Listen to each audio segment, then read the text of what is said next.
আজকে শেয়ার করব আমার শপিং হল ভিডিও ফ্রম শপি। নতুন বাসায় অনেক কিছুর দরকার হচ্ছিল যেগুলো মার্কেটে অনেক বেশি দামে দেখতে পাচ্ছিলাম। অনলাইন ঘাটাঘাটি করে দেখলাম আমার যেসব জিনিসগুলোর দরকার ছিল সেগুলো অনলাইনে মানে শপিতে ভালো একটা ডিসকাউন্টে ওরা সেল দিতেছিল ঈদ উপলক্ষে। আপনারা যারা মালয়েশিয়াতে 2 থেকে 4 বছর স্টে করার জন্য আসবেন বা পড়াশোনার জন্য আসবেন, তারা ব্র্যান্ড শপ থেকে হাই প্রাইসে জিনিসপত্র না কিনে আপনারা কিন্তু শপি থেকে বা অনলাইন পেজ থেকে অল্প প্রাইসে আপনাদের ঘরের জিনিসপত্র কিনে নিতে পারেন। এতে করে আপনাদের টাকা অনেকটা সেভ হবে। যেহেতু কম প্রাইসে কিনবেন সেহেতু কোয়ালিটির সাথে কম্প্রোমাইজ কিন্তু করতেই হবে। ব্র্যান্ড শপের মতো কোয়ালিটিফুল জিনিসপত্র কিন্তু অনলাইনে পাবেন না। যেমন এই ফ্যানটার দাম পড়েছে 61 RM, কিন্তু মার্কেট থেকে আমার এটা কিনতে গেলে 150 RM গুনতে হতো। ফুল প্যাকেজিং সবকিছু ভালো থাকলেও আনফরচুনেটলি ফ্যানের একটা জায়গা থেকে ফাটা পেয়েছি। যেহেতু free of cost return option ছিল, কিন্তু এটা ম্যানেজেবল রাইট নাও, আর আমাদের ফ্যানটা খুবই নেসেসারি ছিল at that moment, that's why আমরা এটা রিটার্ন করবো না। এরপর যেটা আমি আনবক্স করব, আপনারা অলরেডি যেটা দেখে ফেলেছেন, সেটা হচ্ছে সোফা ব্ল্যাঙ্কেট। আমাদের যেহেতু 2 রুম, বেডরুম ছাড়া অন্য যেটা রুম সেখানে সিঙ্গেল একটা বেড দেওয়া ছিল, আমাদের এজেন্ট ওটা প্রোভাইড করছে, তো ভাবলাম ওটা আমরা সোফা হিসেবে ইউজ করি। এটা সুন্দরভাবে ফিট হলেও আমার মনে হচ্ছে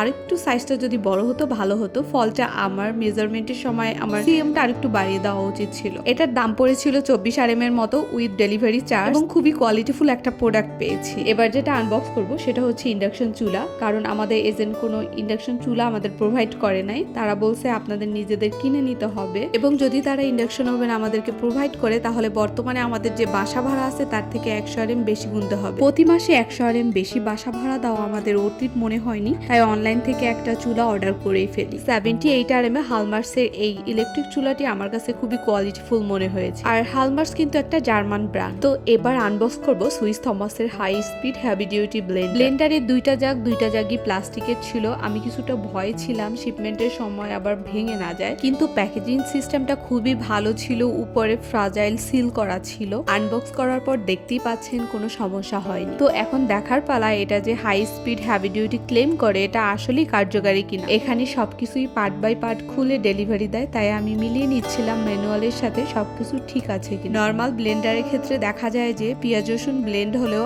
আদা জিরা ঠিক মতো ব্লেন্ড হয় না, আস্তে আস্তে পার্টিকেল কিন্তু থেকেই যায়। সেজন্য আমি প্রথমেই আদা দিয়ে টেস্ট করে নিব। আমি ব্লেন্ডারটা লো স্পিডে রেখেই 1 মিনিট ধরে ব্লেন্ড করতেছিলাম, আর পুরো আদাটা পুরোপুরি পেস্ট হয়ে গেছে, কোনো পার্টিকেল ছিল না ভিতরে, ঠিক যেন পাটায় বাটার মতো। বাট ব্যাড থিং ইজ এটা থেকে প্রচুর নয়েজ হয় যখন আমি ব্লেন্ড করতে যাই। এত নয়েজ হয়, অবশ্যই আপনারা রাতে ব্লেন্ড করবেন না, তাহলে আপনার নেইবার আপনার উপর ইরিটেট হতে পারে। সুইস থমাসের হেভি ডিউটি এই ব্লেন্ডারটা ডেলিভারি চার্জ সহ দাম পড়েছে 59 RM। শপিতে এটার রিভিউ খুবই ভালো ছিল এবং টপ 10 বেস্ট সেলিং প্রোডাক্ট ছিল এটা। আপনারা যারা অনলাইন থেকে প্রোডাক্ট পারচেস করবেন অবশ্যই রিভিউ চেক করে তারপর পারচেস করবেন, পাশাপাশি ভাউচার ইউজ করার ট্রাই করবেন, এতে করে হিউজ ডিসকাউন্ট পাওয়া যায়। অফলাইনে এর থেকে কম প্রাইসে যদি প্রোডাক্ট পাওয়া যায় তাহলে আমাকে শপের লোকেশন নিচে কমেন্ট করে জানিয়ে দিবেন।